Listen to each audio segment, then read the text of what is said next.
নমস্কার, বাংলা সেরা গল্পে সবাইকে জানাই স্বাগত। শুরু করছি আজকের গল্প। আজ পড়ে শোনাব নিমাই ভট্টাচার্যের লেখা গল্প দেনা পাওনা। তাহলে শুরু করি গল্প দেনা পাওনা। কি করে যে এই অসম্ভব সম্ভব হলো তা ভেবে পাই না। হাজার হোক আমি সামান্য কেরানির ছেলে, আর দুলাল হচ্ছে ICSDM ডিস্ট্রিক্ট ম্যাজিস্ট্রেটের আদুরে ছোট ছেলে। আমাদের মধ্যে কি করে যে বন্ধুত্ব হলো তা আজও ভেবে পাই না। তাও কি সাধারণ বন্ধুত্ব? মোটেই না। দুলাল আমাদের ক্লাসে ভর্তি হবার 2-1 মাস পরই টের পেলাম ও আমার প্রাণের বন্ধু হয়ে গেছে। ছুটির দিনেও আমরা কেউ কাউকে না দেখে থাকতে পারতাম না। আমাকে যেতেই হতো DM সাহেবের বাংলোয়। থাকতে হতো সারাদিন, সকাল থেকে সন্ধে। পড়াশুনো, খেলাধুলা, খাওয়া দাওয়া সবই হতো একসঙ্গে। কোনো দিন দুলাল আমাকে ওর বাবার মোটর গাড়িতে চড়িয়ে ও বাসায় পৌঁছে দিত। সারা পাড়ার লোক হাঁ করে চেয়ে থাকত। দুলালের মা কদাচিৎ কখনো জজ সাহেবের বাংলোয় যাওয়া ছাড়া বাইরে বিশেষ বেরুতেন না। দোতলার বারান্দায় বসে হয় খবরের কাগজ পড়তেন, না হয় সোয়েটার বুনতেন।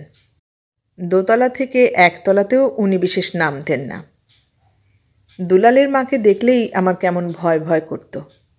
সব সময় মনে হতো উনি বোধহয় বকুনি দেবেন। তাই তো আমি ওর ধারে কাছেও যেতাম না। আদর করা তো দূরের কথা, উনি কখনো আমাকে কাছেও ডাকতেন না। প্রথম দিন দুলালের বাবাকে দেখেও ভীষণ ভয় পেয়েছিলাম। ইয়া লম্বা চওড়া চেহারা, পাক্কা সাহেবদের মতো গায়ের রং। সাহেবদের মতোই সব সময় কোট প্যান্ট টাই পরে থাকেন। কাঁচা পাকা গোঁফ, চোখে চশমা। আমি তো দূরের কথা, ওকে দেখে অনেক ডেপুটি আর বড় বড় পুলিশ অফিসারদের প্যান্টলুনও ঢিলে হয়ে যেত। তাই তো ওকে দূর থেকে দেখলেই আমি দৌড়ে পালাতাম। কিন্তু সত্যি সত্যি সেদিন ওর মুখোমুখি পড়ে গেলাম। কোনো মতেই পালাতে পারলাম না। সেদিন উনি এক গাল হেসে আমাকে বললেন, তুমিই তো বাচ্চু, তাই না? কোনো মতে বললাম, হ্যাঁ। দুলাল বলছিল তুমি লেখাপড়ায় খুব ভালো। আমাদের ক্লাসের বেস্ট বয় বিকাশ, ও বরাবর ফার্স্ট হয়, আর আমি কোনোবার সেকেন্ড, কোনোবার থার্ড।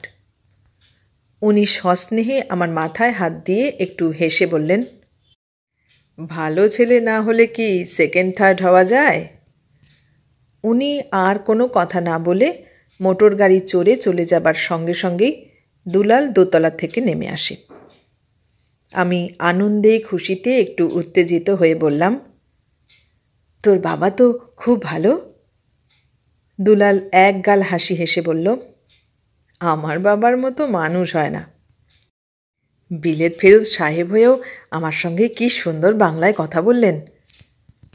আমার কথা শুনে ও বেশ গর্বের সঙ্গেই বলল, বাংলায় কথা বলা তো দূরের কথা, বাবা রবি ঠাকুরের সব কবিতা গড়গড় করে মুখস্থ পর্যন্ত বলতে পারেন। সত্যি? মা কালীর নামে দিব্যি করে বলছি। ঠিক পরের বছরই দেশ দুটুকরো হলো। আমরা চলে এলাম কলকাতা, আর দুলালরা যে কোথায় গেল তা জানতেও পারলাম না। প্রায় বছর 10 পরের কথা। ইতিমধ্যে গঙ্গা দিয়ে কত জল গড়িয়ে গেছে। আমি ম্যাট্রিক ও ISC পাশ করে বিয়ে পড়তে শুরু করার সঙ্গে সঙ্গেই খবরের কাগজের রিপোর্টারও হয়েছি। তাই তো 2-2:30 পর্যন্ত কলেজের ক্লাস করেই খবরের সন্ধানে চলে যাই রাইটার্স বিল্ডিং বা লালবাজার, অথবা কোনো জনসভায় বা সাংবাদিক সম্মেলনে। একদিন রাইটার্স বিল্ডিংয়ের করিডোরে হঠাৎ দুলালের সঙ্গে দেখা। আনন্দে খুশিতে ওকে জড়িয়ে ধরে জিজ্ঞেস করলাম, কী রে, তুই এখানে রাইটার্সে চাকরি করছিস? ও আমার কথার জবাব না দিয়ে আমার হাত ধরে টানতে টানতে ইরিগেশন সেক্রেটারি AK চৌধুরী ICS-এর ঘরের মধ্যে হাজির করে বলল, বাবা, এই যে বাচ্চু। উনি অবাক হয়ে ছেলের দিকে তাকিয়ে জিজ্ঞেস করলেন, তোদের কোথায় দেখা হলো? এই তো এখানেই। এবার মিস্টার চৌধুরী আমাকে জিজ্ঞেস করলেন, তুমি কি এই রাইটার্সেই কাজ করো? আমি রিপোর্টার হয়েছি বলেই রাইটার্সে আসতে হয়।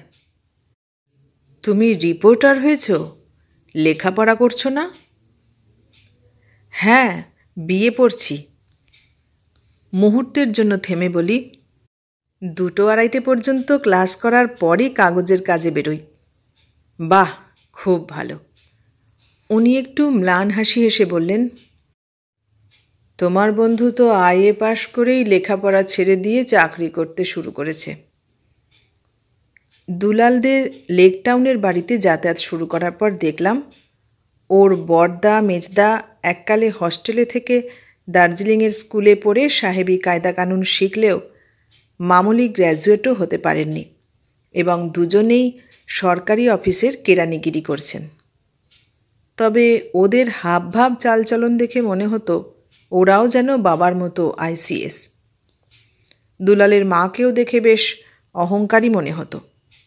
তাছাড়া বিষয় সম্পত্তি টাকাকড়ির ব্যাপারে ওর সীমাহীন দুর্বলতা দেখেও ভালো লাগতো না। দুলাল ঠিক ওদের বিপরীত।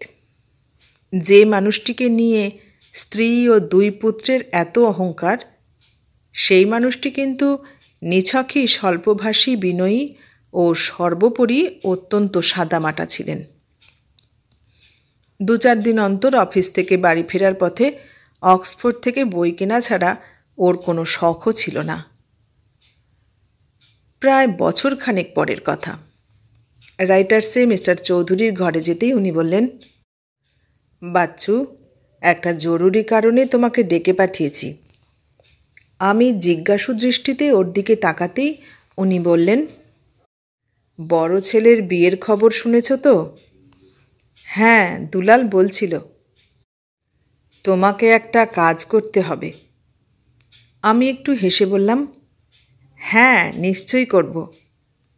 কাজটা খুবই গোপনীয়।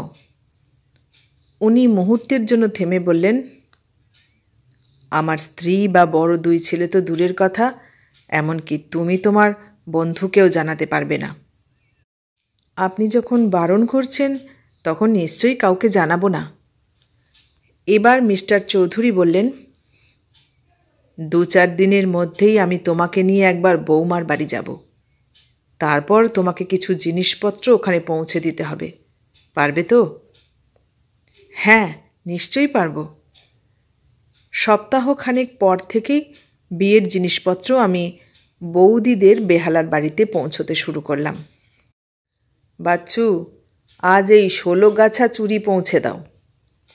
চুড়িগুলো পৌঁছে দেবার 2-3 দিন পর মিস্টার চৌধুরী আমার হাতে একটা প্যাকেট দিয়ে বললেন, বেআই মশাইকে বলবে এর মধ্যে গলার হার আর 2টো ঘড়ি আছে।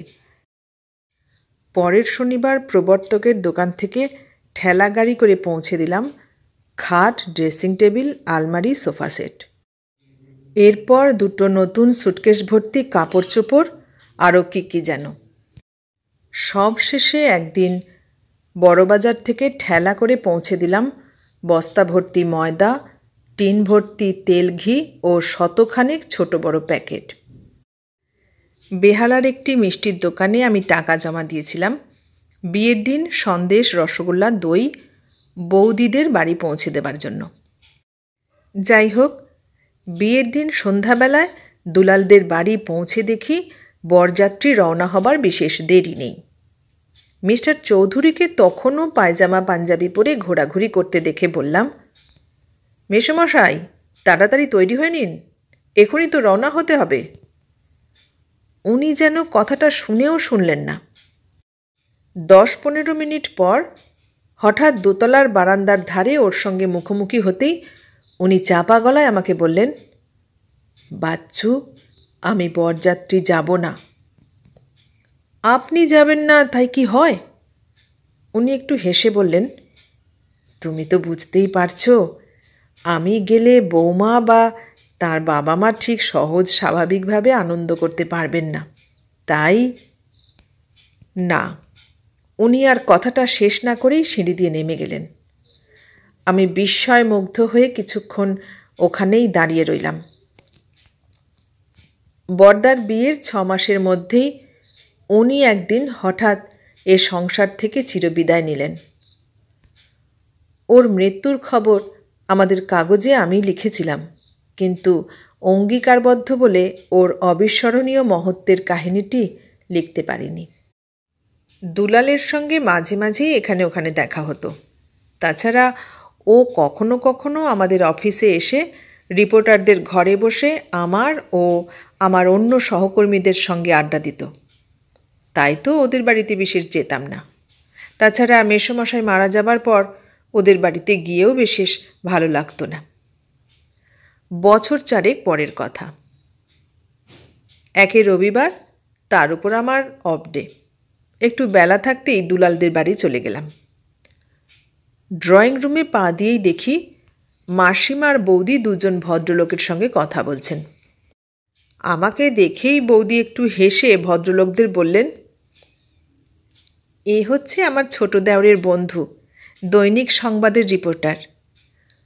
আমি হাত জোর করে ওদের নমস্কার করতেই মাসিমা আমাকে বললেন, বাচ্চু বসো। আমি একপাশের একটা বেতের চেয়ারে বসতে না বসতেই বৌদি ওই ভদ্রলোকদের বললেন, হাজার হোক আপনাদের মেয়ে আইসিএসের পুত্রবধূ হতে চলেছে, তাই তো তাকে যদি শুধু শাঁখা সিঁদুর দিয়ে পাঠিয়ে দেন তাহলে তো। বৌদিকে কথাটা শেষ করতে না দিয়েই এক ভদ্রলোক বললেন, না না, তাই কি পাঠাতে পারি? আমি আমার মেয়েকে যথাসাধ্য নিশ্চয়ই দেব, কিন্তু 30 ভরি গহনা দেওয়া আমার পক্ষে অসম্ভব। এতক্ষণে বুঝলাম মেজদার বিয়ের ব্যাপারে দেনা পাওনা নিয়ে আলোচনা হচ্ছে।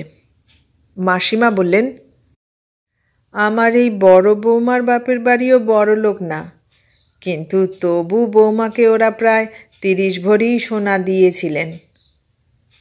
ভদ্রলোক অত্যন্ত সবিনয়ে নিবেদন করলেন, দিদি, সবার ক্ষমতা কি সমান?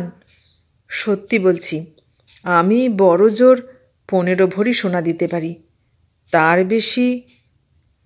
বৌদি অত্যন্ত বিরক্ত হয়ে বললেন, আপনি 15 ভরির বেশি গহনা দিতে পারবেন না, বৌভাতের অর্ধেক খরচ দেবেন না, বরযাত্রী নেবার জন্য গাড়ি ঘোড়ার ব্যবস্থা করতে পারবেন না, অথচ আইসিএসের ছেলের সঙ্গে মেয়ের বিয়ে চান। আপনার কি কোনো কাণ্ডজ্ঞান নেই?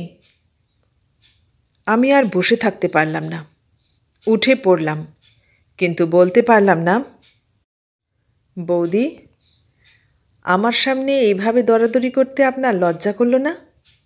কিভাবে ও কার সাহায্যে আপনার বিয়ে হয়েছিল সে কথা কি আপনি ভুলে গেছেন? এতক্ষণ শুনলেন নিমাই ভট্টাচার্যের লেখা গল্প দেনা পাওনা। কেমন লাগলো গল্পটা? ভালো লাগলে লাইক, কমেন্ট, শেয়ার করবেন, আর নতুন বন্ধু হলে সাবস্ক্রাইব করার অনুরোধ রইল। সবাইকে অনেক ধন্যবাদ জানিয়ে আজ এখানেই শেষ করলাম।